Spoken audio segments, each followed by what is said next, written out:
তো একটি company licence করার জন্য সর্বপ্রথম আপনাদের যে কাগজপত্রগুলো লাগবে তার মধ্যে প্রথমটি হচ্ছে সদস্যদের জাতীয় পরিচয়পত্রের কপি আপনাদের থাকতে হবে।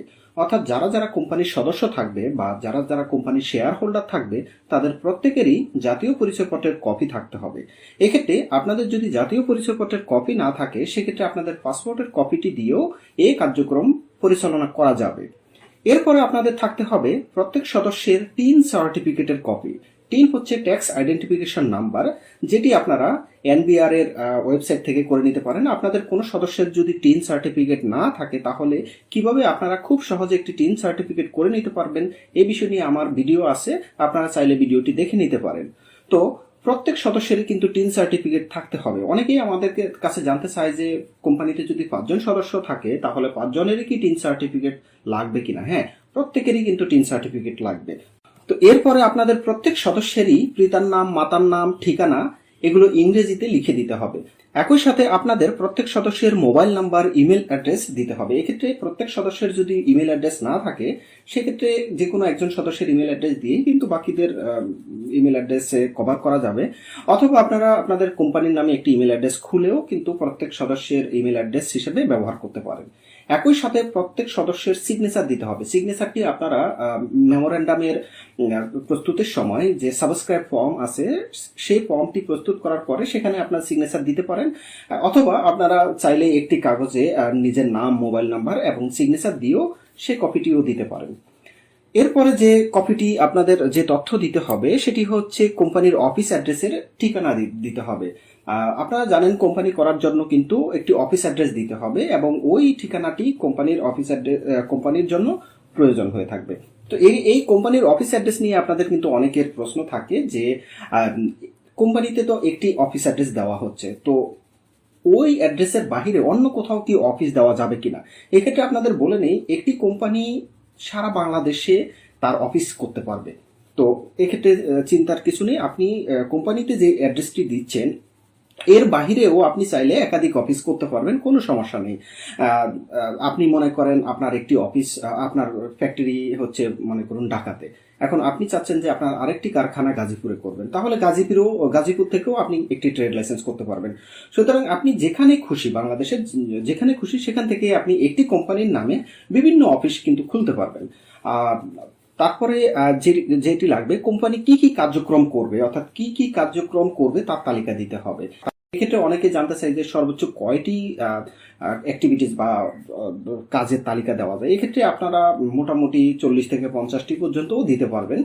কোম্পানির অবজেক্ট ক্লজে অতগুলো দেওয়ার অপশন থাকে। তো এরপরে দেখুন, অষ্টমে আছে কোম্পানির অনুমোদিত মূলধন কত টাকা হবে সেই বিষয়ে একটি তথ্য দিতে হবে। তো আপনাদের অনেকেই কিন্তু অনুমোদিত মূলধন বিষয়টি কি এই বিষয়টি সঠিকভাবে বুঝতে পারেন না। অনুমোদিত মূলধন হচ্ছে একটি কোম্পানি কত টাকা মূলধন সংগ্রহ করতে পারবে তার সদস্যদের কাছ থেকে, তার একটি অনুমোদন।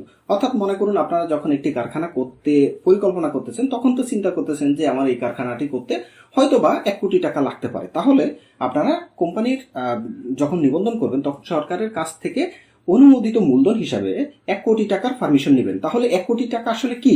1 কোটি টাকা হচ্ছে এই কোম্পানি মূলধন হিসাবে 1 কোটি টাকা পর্যন্ত সংগ্রহ করতে পারবে, এটার অনুমতি। অর্থাৎ কোম্পানির মূলধন সংগ্রহের সক্ষমতা হচ্ছে 1 কোটি টাকা পর্যন্ত, এটাই হচ্ছে অনুমোদিত মূলধন। আবার এখানে অনুমোদিত মূলধনের উপর নির্ভর করে কিন্তু কোম্পানির ফি অর্থাৎ গভর্নমেন্ট ফি নির্ধারিত হয়ে থাকে। সুতরাং আপনারা যদি অনুমোদিত মূলধন বেশি দেন তাহলে গভর্নমেন্ট ফি বেশি আসবে, অনুমোদিত মূলধন যদি কম দেন তাহলে গভর্নমেন্ট ফি কম আসবে। তো এরপরে দেখুন, নবমে আছে কোম্পানির কোন সদস্য কত টাকা শেয়ার ক্রয় করবে এবং অর্থাৎ পরিশোধিত মূলধন কত টাকা হবে। তো এটি একটু বোঝাই। তো এটি বোঝানোর জন্য কিন্তু আগেরটি একটু লাগবে, অর্থাৎ অনুমোদিত মূলধন। তো ধরে নিলাম আপনারা চিন্তা করলেন যে আপনাদের একটি কারখানা করার জন্য 1 কোটি টাকা পর্যন্ত মূলধন লাগতে পারে। তো সেই হিসাবে আপনারা সরকারের কাছ থেকে পারমিশন নিলেন 1 কোটি টাকা অনুমোদিত মূলধন। কিন্তু ইমিডিয়েটলি অর্থাৎ কোম্পানি যখন রান করবেন শুরুর দিকে আপনাদের তো অত টাকা নাই, আপনাদের আছে হয়তোবা এখন 10 লক্ষ টাকা। তো আপনারা চাচ্ছেন যে আপাতত 10 লক্ষ টাকা দিয়েই কার্যক্রমটি শুরু করবেন। তার মানে এই যে 10 লক্ষ টাকা দিয়ে শুরু করবেন, এই জন্য আপনারা কোম্পানির কাছ থেকে 10 লক্ষ টাকা শেয়ার ক্রয় করবেন এবং বিপরীতে কোম্পানি আপনাদেরকে কি করবে, 10 লক্ষ টাকা শেয়ার দিবে। তো আপনারা মনে করুন যে দুইজন সদস্য মিলে কোম্পানিটি শুরু করতে চাচ্ছেন, তো একজন 5 লক্ষ টাকা, আরেকজন 5 লক্ষ টাকা, অর্থাৎ এই যে 10 লক্ষ টাকার আপনারা শেয়ার কিনলেন, সেটি এই 10 লক্ষ টাকা আপনাদের কিন্তু পরিশোধ করতে হবে কোম্পানিকে, কারণ কোম্পানির ব্যাংক অ্যাকাউন্টে এই টাকাটি আপনাদের দিতে হবে।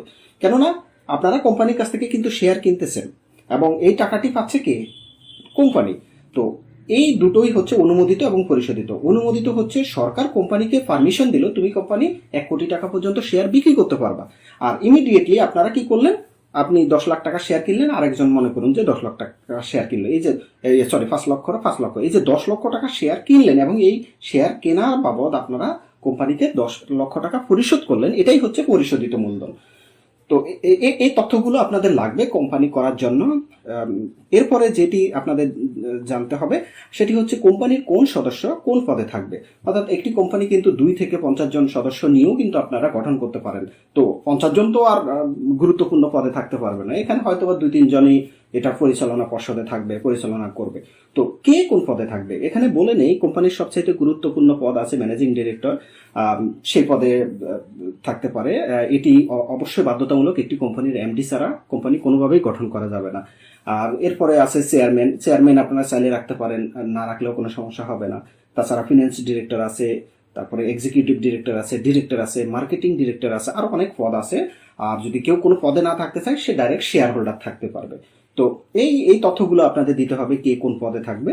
এরপরে সর্বশেষ আপনাদের যে তথ্যটি দিতে হবে সেটি হচ্ছে ব্যাংক অ্যাকাউন্টে কার স্বাক্ষর লাগবে। অর্থাৎ আপনারা কোম্পানির নামে তো ব্যাংক অ্যাকাউন্ট অপারেট করবেন, সেখানে কে ব্যাংকের এই ফিনান্সিয়াল অ্যাক্টিভিটিস গুলো দেখবে, কার সিগনেচারে ব্যাংকের টাকা উত্তোলন হবে। এখানে বলে নেই সর্বোচ্চ আপনারা 3 জনকে কিন্তু এই ব্যাংকিং পাওয়ার সিগনেচার অথরিটি দিতে পারেন। তো এই হচ্ছে মোটামুটি একটি কোম্পানি করার জন্য এই তথ্যগুলো আপনাদের অবশ্যই দিতে হবে। তারপরও যদি এই বিষয়গুলো আপনারা বুঝতে না পারেন, কোথাও যদি আপনারা পরিষ্কার না হন, অবশ্যই আমাকে ফোন দিবেন। আমার ফোন নাম্বার 01714543232। তো সবাই ভালো থাকবেন, সুস্থ থাকবেন, আমাদের জন্য দোয়া করবেন। সবাইকে ধন্যবাদ। আল্লাহ হাফেজ।